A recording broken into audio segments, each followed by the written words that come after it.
자, 오늘은 로마서 8장 말씀을 가지고요. 세상을 이기려면 이라는 제목을 가지고 다 같이 은혜 받기를 바랍니다.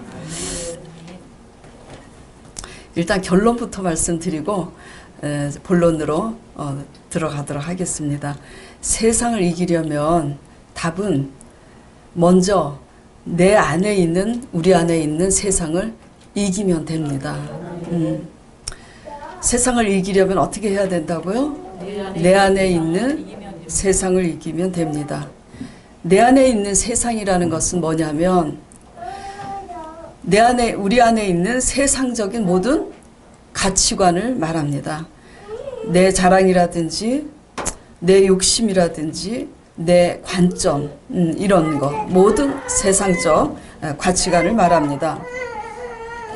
자, 우리는 세상에서 살아남고 이기기 위해서 본능적으로 우리 나름대로 최선의 생각과 계산을 짜내서 최선의 수단과 방법을 가지고 내 것을 지키고 싸우려고 노력을 합니다. 그쵸? 그쵸? 예. 그러나 아무리 성실하고 아무리 똑똑해도 하나님이 원하시는 방법이 아닌 것은 뭐가 아니면요, 우리가 아무리 성실하고 우리가 아무리 똑똑해도 하나님이 원하시는 방법이 아닌 것은 때가 되면 다 무산됩니다. 이거 명심하셔야지 돼요. 그런데 또 무산되고 나면 또 다른 방법으로 일어나려고 합니다. 그쵸? 예. 내가 좀 지혜가 부족해서 그랬나? 그래서 또 다른 방법으로 일어나려고 합니다. 역시 방법만 달라졌지 결국 내 지혜와 수단입니다. 하나님을 믿으면서 설교할 때 이렇게 자꾸 왔다 갔다 좀 안 하셨으면 좋겠어요. 예. 미리 볼 일이 있으신 분들은 미리 좀 나가서 볼 일 보시고. 자, 그런데 자, 하나님을 믿으면서 범사의 삶 속에서 하나님이 배제된 우리가 의지하는 모든 것 다 때가 되면 하나님께서 무산시킨다고 그러셨습니다. 그쵸? 왜 그렇게 하실까? 그리고 정말 그렇게 하실까? 하나님은 좋으신 하나님인데 다시 한번 제가 이사야 말씀, 마태복음 말씀은 설교할 때 여러분들이 잊을만 하면 자주자주 말씀을 제가 다시 인식을 시킵니다. 이사야 3장 또 30장 외우기도 쉬워요. 집에 돌아가셔서 이사야 3장 30장을 자세히 다시 보시기 바랍니다. 자, 보라, 주 만군의 여호와께서 예루살렘과 유다의 의뢰하며 의지하는 것을 제하여 버리되 곧 그 의뢰하는 모든 양식과 그 의뢰하는 모든 물과 용사와 전사와 재판관과 선지자와 장로와 모두 그렇게 하실 거라고 그래요. 이게 뭐냐면 우리가 의지하는 것이 어떤 환경이든 상황이든 어떤 사람이든지 우리가 의지하는 그 모든 것을 하나님께서 제하여 버리신다고 말씀을 하세요. 결국은 우리가 의지하는 것이 사람이든지 환경이든지 다 때가 되면 아버지께서 그렇게 30장 또 여호와께서 가라사대 화 있을진저, 이렇게까지 심하게 화 있을진저 패역한 자식들이요, 그러면서 개교를 베푸나 나로 말미암아 하지 않는다고 말씀하셔요. 너네들이 바로의 세력, 그러니까 세상 가운데서 스스로 강하려 하여서 세상의 그늘에 피하여 세상으로 내려갔으니, 애굽은 다 세상입니다. 내려갔을 때 나의 입에 어떻게 하지 아니하였다고요? 나의 입에 묻지 아니하였으니 죄를 더하도다. 그러므로 바로의 세력이 너희가 의지하는, 우리가 의지하는 세상 세력이 우리의 뭐가 된다고요? 수치가 될 것이라고 이렇게 성경에서 말씀하고 계십니다. 하나님도 너무하십니다. 왜 이렇게 하시는 걸까요? 정말 나름대로 열심히 사는데 왜 이렇게 하시는 걸까요? 당신의 백성들을 왜 이렇게 하시냐면 먼저 하나님을 우리가 의지하지 않기 때문입니다. 하나님을 믿는다고 하면 누구를 먼저 의지해야 돼요? 하나님을 먼저 의지해야 되는데 먼저 의지하지 않습니다. 먼저 하나님의 나라와 의를 먼저 구하라고. 그리하면 이 모든 것을 더하신다고 하셨는데 그 먼저가 문제입니다. 왜냐하면은 먼저 하는 그것이 바로 우리 자신에게는 뭐가 되는 거예요? 주인이 되는 겁니다. 겉으로는 실상 하나님을 믿지만 하나님은 잠깐 계셔보세요. 내가 다 결정해서 내가 똑똑하니까 내가 알아서 하겠습니다 하는 내가 먼저 하는 그것이 뭐냐면 우리에게는 주인입니다. 그래서 하나님은 딱 보시고 나를 믿노라고 하면서도 너의 지혜 똑똑함 내가 다 줬는데 네가 나를 의지하지 않고 네가 먼저 그렇게 해? 그렇기 때문에 다 뭐죠? 하나님이 때가 되면 무산되게 하시는 거예요. 또 왜 이렇게 하나님이 하시는 걸까? 너무하시게. 구원은 누구로부터 나기 때문이에요?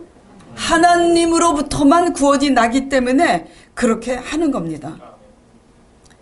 하나님을 의지하지 아니한 내 지혜와 내 성실함, 내 공로, 내 수단 이런 것들은 다 무산시켜야 그 끝에서 누구만을 의지하냐면 하나님만을 의지하게 됩니다. 이 거친 광야에서 우리를 구원하실 분은 오직 하나님이십니다. 나이가 많으신 분들은 이 말을 통감할 거예요. 돈도 돈 따라가는데 돈이 잡힙니까? 잡혔는가 하면 뒤로 셉니다. 그쵸? 이게 인생이에요. 하나님이 지켜주시지 않으면 어떤 것도 지켜지지 않습니다. 네. 그러므로 우리의 지혜에 의한 내 수단과 내 방법을 내려놓고 이 거친 광야에서 우리의 보증이 친히 되어주시는 하나님을 먼저 의뢰하시기를 간절히 축원드립니다. 거친 광야에서 하나님께서는 우리의 뭐가 되신다고요? 보증이 되십니다. 보증보다도 더 중요한 게 어디 있어요? 보증도 잘못 써서 우리가 어떻게 됩니까? 보증 잘못 써서 또 내 재산 다 날리잖아요. 거친 광야에서 누가 보증이라고요? 하나님이 보증이십니다. 내 지혜가 아니에요. 자, 히브리서 7장 22절 25절 보겠습니다. 자, 같이 읽겠습니다. 이와 같이 예수는 더 좋은 언약의 보증이 되셨느니라. 그러므로 자기를 힘입어 하나님께 나아가는 자들을 온전히 구원하실 수 있으니 이는 그가 항상 살아서 저희를 위하여 간구하심이니라. 하나님이 내다버리는 사생자들은 끝까지 잘 먹고 잘 살다가 지옥에 갈 수 있지만 하나님이 사랑하는 자마다 징계하나니 징계치 않는 자는 사생자라 그랬어요. 그래서 내 힘과 능력으로 다 돼서 하나님 없이도 잘 되잖아요. 근데 거기에 하나님이 안 계시니까 구원하시기 위해서 다 잃어버리게 하셔서 하나님 앞으로 오게 하는 겁니다. 결국은 뭐죠? 인생의 끝에서 우리가 배우는 것은 뭐죠? 거친 광야의 보증이 되시는 것은 이 천지를 지신 하나님이시라는 걸 배우게 하십니다. 젊은 사람들은 잘 들으시길 바랍니다. 자, 그러면 범사에 하나님의 성령의 인도를 받고 우리가 세상을 이기려면 어떻게 해야 되는지 오늘 말씀을 통해서 살펴보도록 하겠습니다. 첫 번째는 성령을 쫓아가야 됩니다. 무엇을 쫓아가야 돼요? 성령을. 눈에 보이는 돈 쫓아가지 마세요. 하나님 따라가면 거기에 뭐도 있냐면 그 속에 다 돈이 있어요. 좋은 신랑 만나면 팔자가 피잖아요. 예수 그리스도를 우리의 신랑으로 삼고 잘 따라가기 바랍니다. 자, 본문 말씀 1절 2절 보겠습니다. 그러므로 이제 그리스도 예수 안에 있는 자에게는 결코 정죄함이 없나니 이는 왜 정죄함이 없나면 그리스도 예수 안에서 생명의 성령의 법이 우리의 죄와 사망의 법에서 너를 해방하였습니다.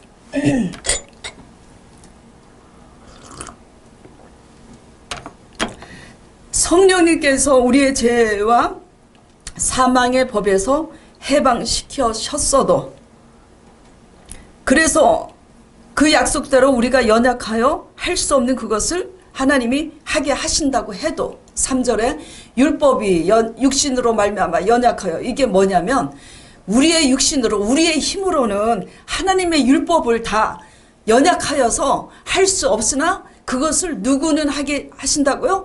하나님은 하게 하시나니 곧 죄를 인하여 자기 아들을 죄 있는 육신의 모양으로, 이것도 쉽게 얘기하면 우리 죄 때문에 죽으신 예수 그리스도께서, 십자가에 죽으신 예수 그리스도께서, 그리고 부활하신 성령님께서 우리가 할 수 없는 그것을 하게 하신다고. 그렇게 약속을 하셨어도, 자 4절에 그렇게 약속을 하셨어도, 예비하셨어도 육신을 쫓지 않고 그 영을 쫓아서 행하는 우리에게, 이 말씀을 보면서 그 영을 쫓아서 행하는 우리가 돼야 된다, 이런 얘기예요. 말이 잘 안 되네. 그렇게 약속을 하셨어도 우리가 육신을 쫓지 않고 그 영을 쫓아 행하는 우리라야 우리가 할 수 없는 그것을 하게 하신다는 이것을 보면서 우리는 무엇을 깨달을 수 있냐면은 쫓아가야 된다는 거예요. 아무리 예비되어 있어도, 잔치상에 잔치가 준비되어 있어도 수푼을 떠서 먹는 거는 우리가 해야 할 일이에요. 우리가 최소한에 해야 할 일이 있습니다. 쫓아가야지 돼요. 그런데 아무리 성령님이 그렇게 하신다, 내가 이 거친 광야에서 이 세상을 이기는 것은 지금 짧게 보면은 네 머리로 네 수단으로 할 수 있는 것 같지만 길게 보면 그게 아니야. 거친 광야에서 네가 네 힘으로 한 것은 마귀한테 다 도둑질 당해. 그러니까 내가 너의 보증이 되어줄게. 아무리 얘기해도 바쁘게 달려갈 때는, 내 손으로 잘 될 때는 바쁩니다. 잘 될 때 빨리빨리 벌어야 되니까. 그래서 벌다가 보면 나중에 땅 떨어지는 거예요. 그 이제 그렇게 하느라고 육신을 쫓아가면 아무 소용이 없는 거예요. 우리는 성령을 쫓아가야 됩니다. 칠흑같이 캄캄한 밤 산길에 잘못 디디다가 굴러 떨어질까봐 옴짝 못하고 있다가 누가 손전등을 가지고 내려가면은 어떻게 해야 돼요? 얼른 뒤따라서 바짝 붙어서 쫓아가야 됩니다. 빛 대신, 그와 같이 빛 대신 하나님의 영 성령님을 우리는 이 땅에서 바짝 쫓아가야 길을 만날 수가 있는 겁니다. 성령은 부활의 영이세요. 부활의 영이십니다. 이따가 새신자분들 위해서 성부, 성자, 성령에 대해서 제가 자세히 새신자 시간에 말씀을 드릴게요. 성령은 하나님의 영이에요. 그래서 하나님의 영인데 부활의 영입니다. 예수님께서 오셔서 우리 죄를 위해서 십자가에 죽으셨을 때 하나님이 그 예수 그리스도를 살리셨고, 그쵸? 그 육신으로 살아나신 예수님은 부활 승천하셔서 하나님께 올라가셨고 우리에게 성령을 부어주셨습니다. 그 성령은 우리를 천국으로, 궁극적으로는 천국으로 인도하시는 것은 물론이요, 이 땅에서도 우리의 죄와 환난 가운데서 소생케 하시는 부활의 영이십니다. 자, 6절에 보면은 육신의 생각은 무엇라 그랬어요? 사망이라고. 우리가 잘못한 게 없고요, 우리 지혜와 수단으로 성실하게 아무리 잘 살아도요, 하나님은 그 육신의 내 방법이 뭐라고 그래요? 사망이라고 말씀하시는 거예요. 정말 이게 중요합니다. 하나님의 방법과 내 방법이 어디서 어디까지인지 하나님 말씀 따라가면서 잘 배우셔야지 돼요. 그래서 육신의 생각은 사망이요, 영의 생각은 생명과 평강이니라. 그리고 7절에 이렇게까지 말씀하십니다. 심하게. 육신의 생각은 하나님과 뭐가 된다고요? 원수가 되나니 이는 하나님의 법에 굴복지 아니할 뿐 아니라 할 수도 없습니다. 육신에 있는 자들은 하나님을 기쁘시게 할 수도 없대요. 그리고 이제 9절에 너희 속에 하나님의 영이 거하시면 너희가 육신에 있지 아니하고 영에 있느니 누구든지 그리스도의 영이 없으면 그리스도의 사람이 아니라고 말씀하십니다. 한마디로 성령을 의지해서 성령의 인도함을 받지 않는 그리스도인은 그리스도인도 아니다라는 지금 말씀을 성경이 말씀하고 계시는 거예요. 사도신경에 보면은 맨날 예배 드릴 때 사도신경으로 시작하지 않습니까? 그러니까 의미 없이 우리가 고백을 하지만 잘 보세요. 거기에 성부 하나님이 나옵니다. 전능하사 천지를 만드신 하나님 아버지를 내가 믿사오며 그 아들 예수 그리스도를 믿사오며 성령을 믿사오며 몸이 다시 사는 것과 영원히 사는 것을 믿사옵나이다. 사도신경에 성부, 성자, 성령이 나오는데 성령을 믿사오며 그래요. 그렇죠? 성령을 믿을 때 우리가 성령으로 몸이 다시 부활하고 이 땅에 사망과 같은 환난 가운데서도 하나님이 일으키십니다. 회복시키십니다. 그러므로 예수 그리스도의 죽으심과 부활을 믿으시길 바라고 부활하신 성령님을 의지하시길 간절히 축원드립니다. 성령을 의지하고 쫓을 때 세상에 35절, 8장 35절 띄워주세요.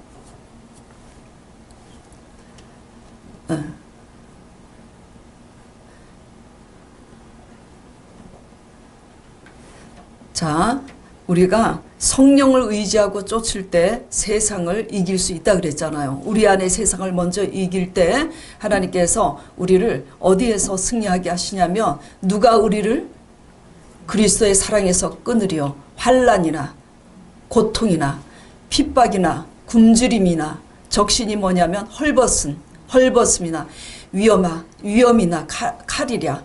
그러나 이 모든 일에 우리를 사랑하시는 이로 말미암아 우리가 넉넉히 이기느니라. 먼저 하나님을 의지해서 하나님의 방법대로 우리가 순종하여 살 때는 지금 그 길이 내 방법을 내려놓기 위해서는 그 길이 좁은 길 같아도 멀리 내다보면은 그 길이 세상에 꼬리가 되지 않고 머리가 되는 길입니다.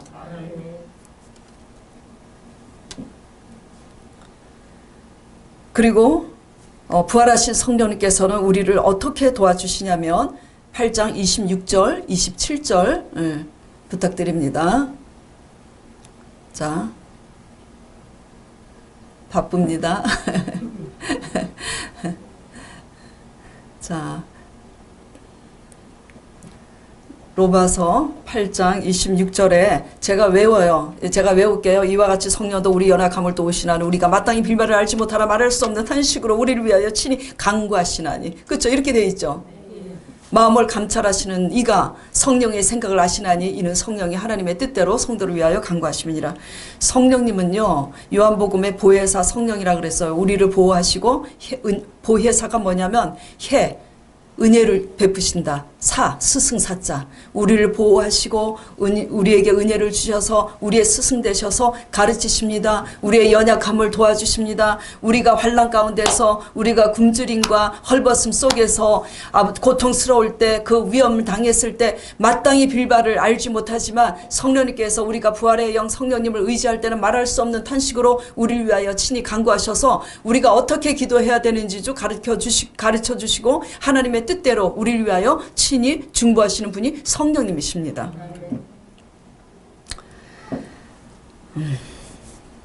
그러므로 성령을 의지하여 하나님 말씀을 묵상하고 기도하여서 성령의 인도함을 받는 여러분 되시길 축원드립니다.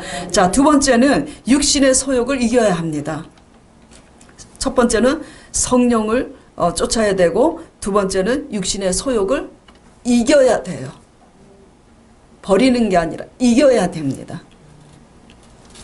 자, 12절에 보면은 그러므로 형제들아 우리가 빚진 자로 돼 육신에게 져서 육신대로 살 것이 아니라 13절에 육신대로 살면 반드시 죽을 것이로되. 너무 심하신 것 같죠? 그렇죠? 영으로서 몸의 행실을 죽이면 살리니. 그러니까 지금 12절 13절 보면서 깨달을 수 있는 게 뭐죠? 투쟁과 싸움으로써 어느 한쪽이 죽어야 한쪽이 삽니다. 예. 그래서 우리가 성령을 의지해서 육신의 소욕을 이기지 않으면 우리는 성령의 소욕을 따를 수가 없어요.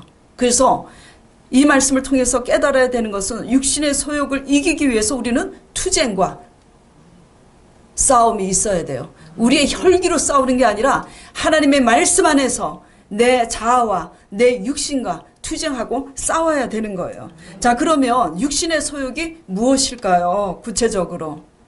성경에서 육신의 소욕 그러는데, 육신의 소욕은 한마디로 육신의 소욕은 육신의 정욕과 안목의 정욕입니다. 예.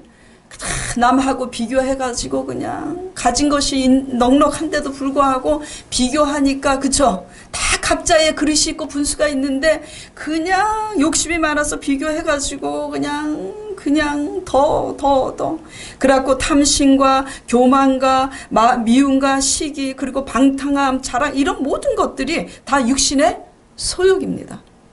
그런데 이 모든 공통점은 육신의 소욕에 공통점이 있어요. 뭐냐면 다 자기 자신의 유익과 탐닉을 위한 겁니다. 그래요, 안 그래요? 다 자기를 위한 거예요. 제가 여쭤볼게요. 과일나무가 누구를 위해서 열매를 맺습니까? 예? 그래서 과일나무가 자기가 먹어요? 그 과일을?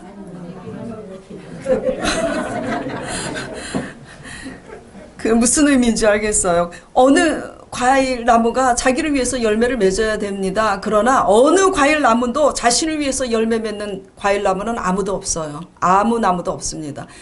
사람을 위해서 과일나무가 존재하는 거예요.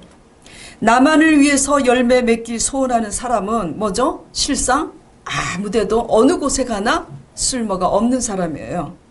다른 사람을 위해서 하나님의 영광을 위해서 열매 맺기 원하는 사람만 성령의 인도함을 받아서 세상을 이길 힘과 능력을 얻는 겁니다. 목적이 다른 거예요. 목적이 우리를 이끕니다. 나만을 위해서 열매 맺으려고 한다면 하나님의 뜻에 순종할 생각조차 없습니다. 조차 없어요. 그래서 예수님께서 이렇게 말씀하신 거예요. 나를 따르려거든 너희 자기 자신을 부인하고 나를 따르라고 한 겁니다.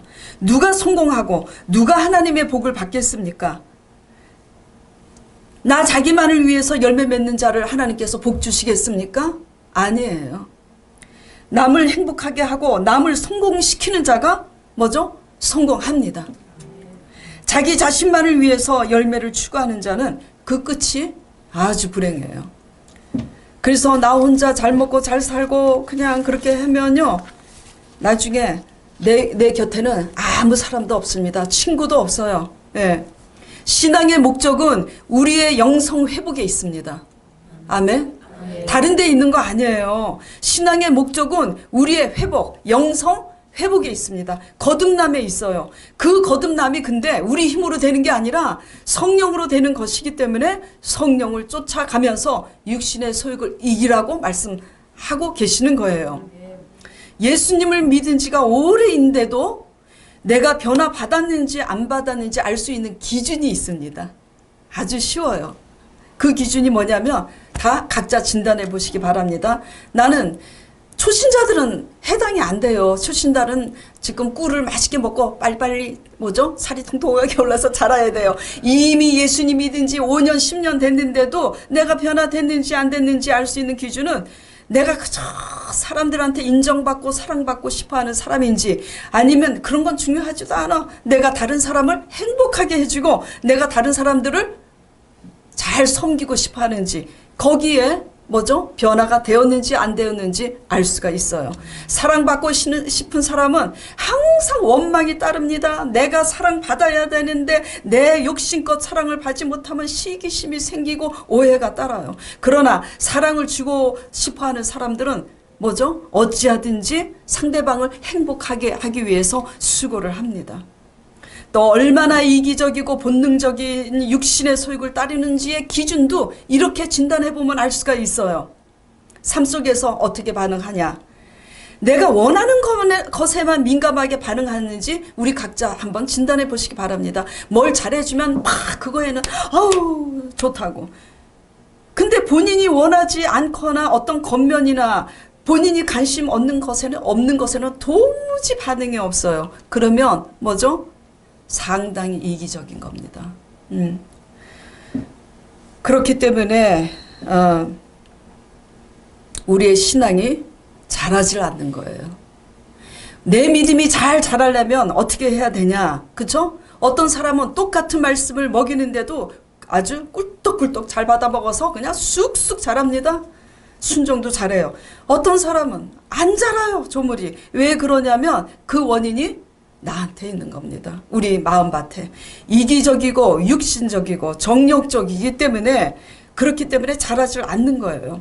그럼으로써 세상을 이기고 이 세상에서 꼴이 되지 않고 머리 되시고 싶으신 분들은 내 안에 있는 육신적인 이 이기심, 세상을 이기기를 간절히 축원드립니다. 네. 어린 나이일수록 불편을 참아요, 못 참아요? 못 참습니다. 1초도 못 참아요. 아무리 애기한테 이뻐서 뽀뽀를 받으려 그래도 눈앞에 저기 먹는 것 때문에 저한테 뽀뽀를 안 해줍니다. 아기들은 어리면 어릴수록 불편을 참지 못해요. 근데 영적인 아기들도 마찬가지입니다. 나한테 저 사람이 어떻게 하느냐에 따라서 언행이 바뀔 정도로 그렇게 연약합니다. 환경 따라 민감하고 자신의 유리한 것에만 반응하게 되고, 그러다 보니 인내심이 부족합니다. 그러면 어떻게 되냐면 영적인 진보가 늦어집니다. 믿음이, 어린 신앙은 무엇에 의해서 좌지우지 된다고요? 환경과 상황에 의해서 날마다 조속간에 바뀌어요. 이게 아직 어린아이 신앙인 거예요.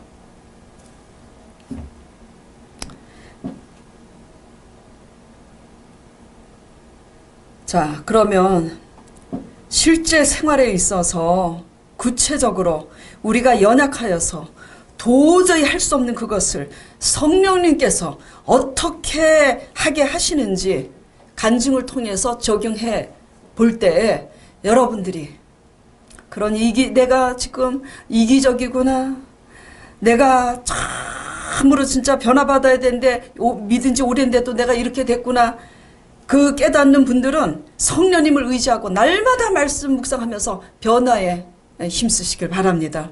예. 자, 제가 어느 아는 분이 계세요. 한국에 계시는 분이 아니에요. 제가 아는 분들이 호주에도 있고, 또 내가 아는 그 거시기 누구 미국에 계신 분이니까 막 상상하지 마시기 바랍니다. 제가 아는 어떤 분이 계세요. 호주에도 계시고 필리핀에도 계시고 미국에도 계십니다.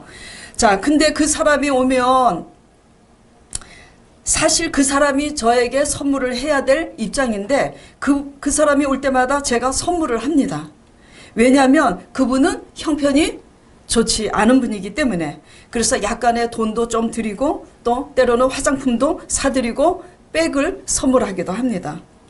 그런데 그럴 때마다 감사를 전혀 모릅니다. 고맙다고 한마디도 들은 적이 없어요.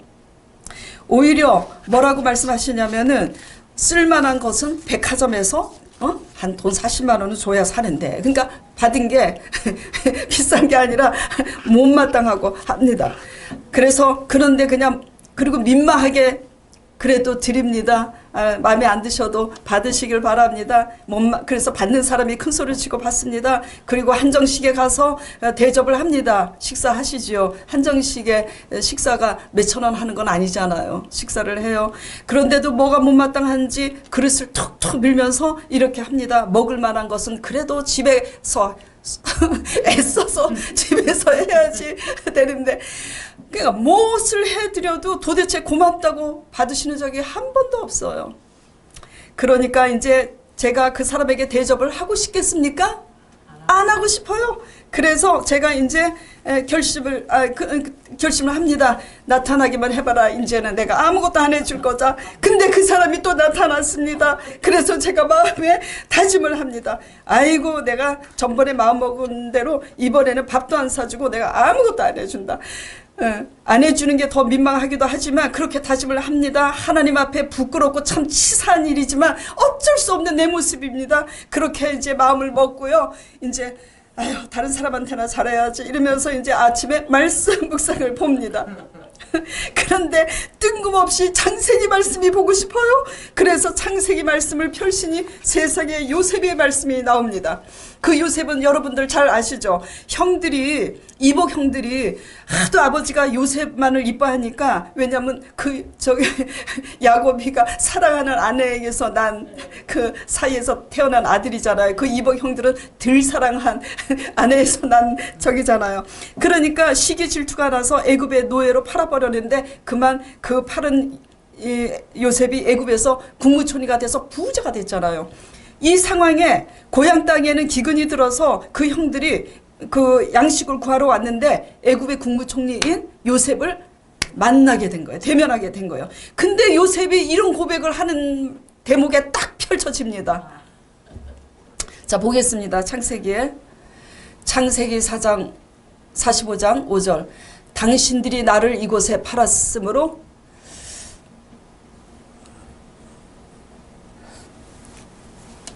근심하지 마소서, 한탄하지 마소서. 하나님이 생명을 구원하시려고 나를 당신들 앞서 보내셨나이다.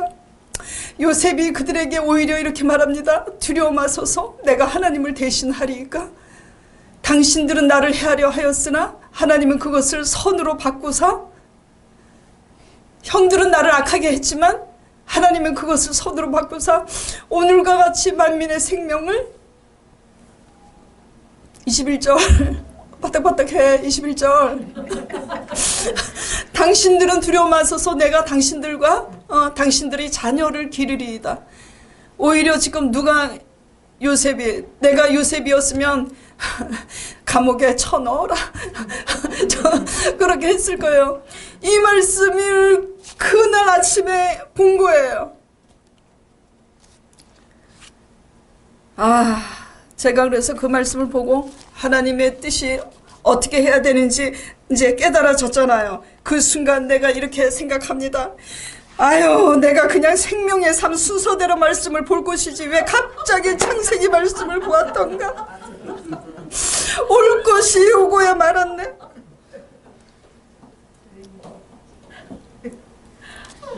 내 몸에 속한 육신의 사람은 이렇게 말을 하고 있는데, 내 깊은 심령 속에서는 또 다른 사람, 말할 수 없는 탄식으로 애통해 합니다. 그러면서 그런 하나님의 사랑에 그냥 압도되어서 한 푼도 안 주고 모두 선물도 밥도 안 사주겠다고 마음먹은 거는 어디로 가고, 오히려 평상시 몇십만 원 줬다면 몇백만 원을 탁 집어갖고 그 사람한테 갖다 줬어요. 그러고 내가 아버지 주여 왜 내가 창세기를 보았던가. 자, 로마서 7장 23절 24절 보겠습니다. 웃지 마세요. 자, 로마서 7장 24절. 자, 로마서 7장 23절 24절입니다. 자, 같이 보겠습니다. 내 지체 속에서는 한 다른 법이 내 마음의 법과 싸워 내 지체 속에 있는 죄의 법 아래로 나를 사로잡아 오는 것을 보는도다. 오라, 나는 공고한 사람이로다. 이 사망의 몸에서 누가 나를 건져내랴. 날마다 선물을 해도 고마워할 줄을 한 번도 모르는 그 사람. 근데 가난한 사람 내 앞에 또 나타납니다. 그래서 미워서 해주기가 싫어서 마음을 먹어요. 그런데 창세기 말씀을 보게 합니다. 그런데 내 마음은 아이고, 아버지께서 또 이렇게 하시는구나 하기 싫은데 내 한 사람 깊은 심령 속에서는 내 자신의 내 모습에 대해서 애통해 합니다. 그래서 결국은 하나님은 이런 분이구나. 하나님의 성령에 붙잡힌 요셉이 이렇게 하는구나.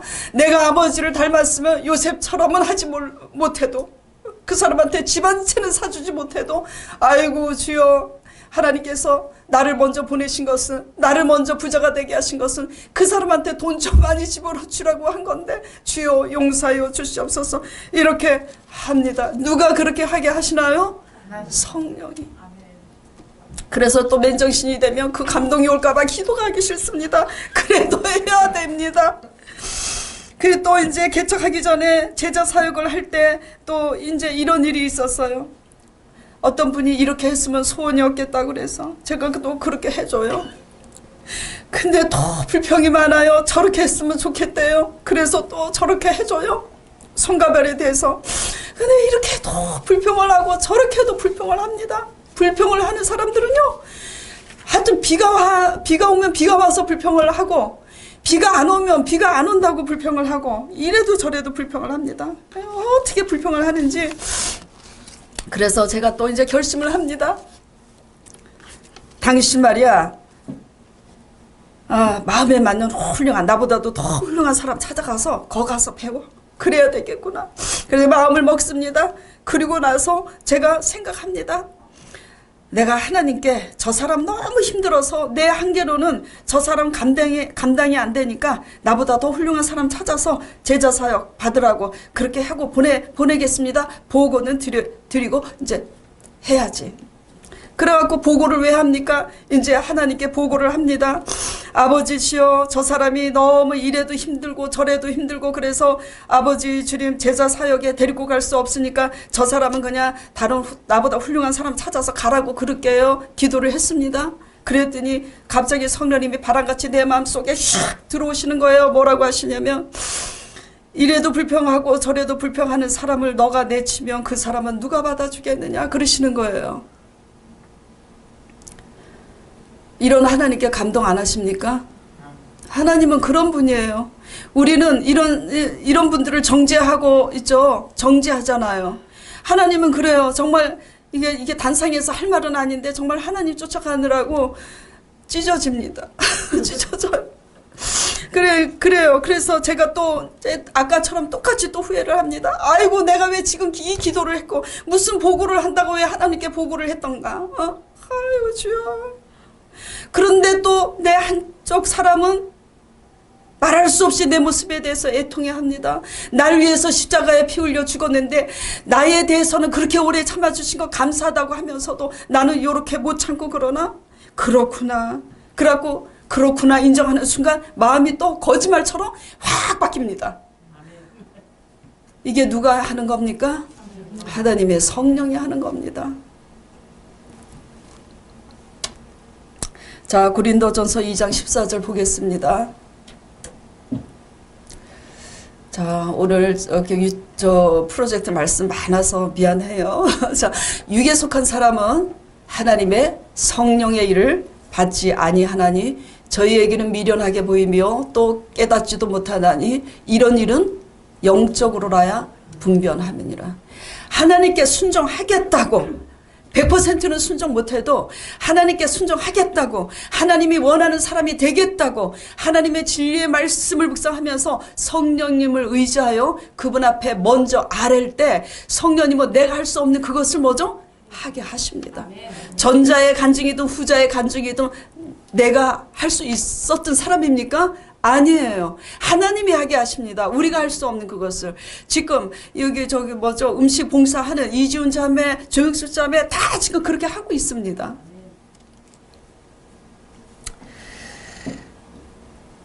그리고 또 한 가지 있습니다. 어떤 경우가 있냐면 제가 볼 때 도저히 불가능해 보이는 사람. 그래서 생각합니다. 속으로 저 사람은 불가능해. 기도해도 소용이 없어. 그래서 기도 안 합니다. 기도 안 해요. 근데 어느 날 성령님께서 이렇게 말씀하시는 거예요.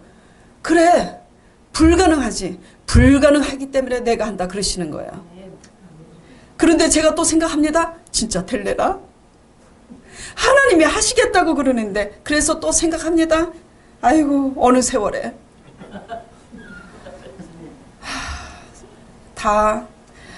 그런데 또 성령님께서 또 말씀하십니다. 불가능하기 때문에 내가 한다. 거듭 말씀하셔요. 그래서 제가 그때야 깨닫습니다. 그렇구나. 불가능하기 때문에 십자가에 피 흘리셔서 그 사람도 구원하시겠다고 예수님께서 십자가에 피 흘렸는데 왜 내가 내 잣대에서 이렇게 하는 걸까? 그래서 그 다음부터 이제 깨닫고 성령을 쫓아서 내가 불가능하다고 생각하는 사람조차도 뭐죠? 십자가 밑에 나가서 신실하게 그때부터 기도를 하기 시작합니다. 자, 이렇게 누가 지금 하게 하시는 거예요? 우리가 할 수 없는 그것을 하나님이 하게 하시는 겁니다. 자, 이 땅에서도 성령으로 거듭남을 전혀 체험하지 못하면서 어떻게 성령의 영으로 부활하여서 천국에 들어갈 것이라고 장담할 수 있겠습니까? 거듭나시길 바랍니다. 내가 할 수 없는 그것을 하나님의 성령으로 하실 수 있도록 내 지혜와 수단 내려놓으시고 하나님의 성령을 의지하시기 바랍니다. 그런데 말입니다. 이게요, 몰라서 못하는 사람도 있지만 알고 있어도요 참 쉽지 않습니다. 꿀떡꿀떡 한 고개를 잘 넘어왔는데 또 부딪히면 또 이게 하기 싫은 겁니다. 그래서 사도 바울이 날마다 죽노라 이제 그러잖아요. 그래서 하나님께서 우리에게 좋은 선물을 주십니다. 각자에게 가장 알맞는 고난과 환난을 주시는 거예요. 예? 아멘 하시는 분은 없어요. 저 뒤에 한 분뿐이 없습니다. 그래서 각자에게 좋은 선물을 주신다고요. 어떤 선물? 고난과 환난입니다. 왜냐하면 어쩔 수 없어요. 저도 하나님을 의지한다고 하지만 또 그렇게 한 곱이 넘어가면 착한 사람만 맨날 보내주셨으면 좋겠지. 또 부딪히면 또 죽기 싫어요. 그러니까 하나님이 요래 갖고는 안 되겠다. 우리를 정말 잘 알아. 얍삽하잖아. 그쵸? 그러니까 아예 내가 고난을 줄게. 그래갖고 각자 맞춤형으로 하나씩 하나씩 고난을 줍니다. 그래서 그 고난 속에서 우리가 하나님을 의지하면서 사는 법을 배우게 하십니다. 그래서 고난이 바로 성령을 의지하여 딛고 일어날 수 있는 거듭남의 비밀이라는 것을 여러분이 아시고 하나님의 섭리 속에서 좋은 것만 기뻐하지 마시고 그 고난을 믿음으로 감사하고 수용하시는 여러분 되시기를 축원드립니다. 비밀이 거기에 있어요. 지나고 보니까 내게 가장 큰 고통이 가장 큰 유익이더라고요. 그렇기 때문에 우리 삶 속에서 어떤 사람이 내게 고난이든지 어떤 환난이 고난이든지 환경 바라보지 마시고 하나님 약속 말씀 의지하고 성령을 의지해서 우리 속에 있는 내 속에 있는 세상을 이기시기를 축원드립니다. 자, 이게 뭐냐면 이것이 먼저 그의 나라와 그의 의를 구하라. 그의 의입니다. 그리고 이것이 뭐냐? 너희가 성령으로 거듭나지 않으면 하나님 나라를 볼 수 없느니라. 그겁니다. 자, 그러면 어떤 일이 일어날까요? 여러분들이 좋아하는 거. 자, 마태복음 6장 31, 33절. 자, 그러므로 염려하여 이르기를 무엇을 먹을까 마실까? 무엇을 입을까? 염려하지 말라고. 이는 다 이방인들이 구하는 것이라 너희 천부께서 이 모든 것이 너에게 있어야 할 줄을 아시느니라. 너희는 먼저 그의 나라와 그의 의를 구하라. 그리하면 이 모든 것을 너희에게 더하시리라. 이 모든 것을이에요. 그렇죠? 믿으시기 바랍니다. 그래서 여러분이 세상 가운데서 꼴이 되지 않고 머리가 되시려면은 여러분 속에 있는 육신의 사람을 성령을 쫓아 이기시길 축원드립니다. 아멘. 자, 기도 같이 드리겠습니다. 하나님 아버지, 우리는 전능한 하나님을 아버지로 둔 백성으로서 세상을 이기는 삶이 하나님의 능력에만 있는 줄 알고 그 능력을 얻고 싶어서 우리의 열심과 공로로 하나님께 나아가려고 애쓰는 실수들을 하곤 합니다. 어리석음을 용서하여 주시옵소서. 성령으로 우리 안에 이 세상을 이기게 도와주시옵소서. 그럴 때 살아계신 하나님께서 어떻게 우리의 삶을 대신 살아주시는지를 알도록 구원하여 주시옵소서. 예수 그리스도 이름으로 기도드리옵나이다. 아멘.